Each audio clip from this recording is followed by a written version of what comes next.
محترم سامعین، السلام علیکم۔ ایک مسئلہ بہت اہم ہے، لوگ اکثر پوچھتے ہیں۔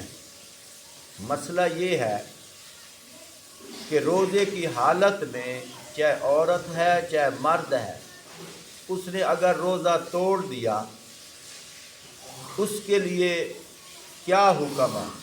حکم تو یہ ہے کہ مسلسل 2 ماہ روزے رکھے، یہ روزے کا کفارہ ہے، اور جو روزہ اس نے توڑا ہے اس کی بھی قضا دے، نہیں تو معافی نہیں ہے۔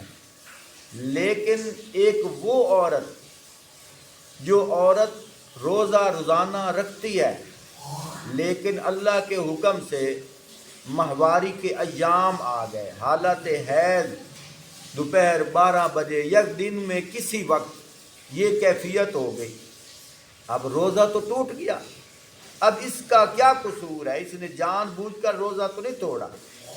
اس کا جواب یہ ہے کہ وہ عورت، اس کا روزہ تو ٹوٹ گیا لیکن حکماً وہ روزے کی حالت میں رہے گی، شام کو ویسے کھانا کھائے لیکن باقی جو ایام ناپاکی کے ہیں وہ تو گزارے گی روزوں کے بغیر۔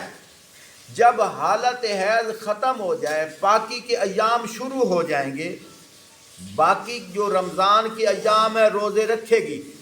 یہ جو درمیان میں 7 یا 8 یا 9 یا 10 جتنے ایام ناپاکی کے تھے اس نے روزے نہیں رکھے، عید کے بعد ان روزوں کو، یہ جو ایام جو ناغے ہوئے ہیں یہ روزے رکھے، اور وہ جس روز اس نے روزہ رکھا ہوا تھا تو حیض کی حالت ہو گئی، اب ایک ہی روزے کی قضائی دے گی، 2 ماہ روزے رکھنے کی اس کو ضرورت نہیں ہے۔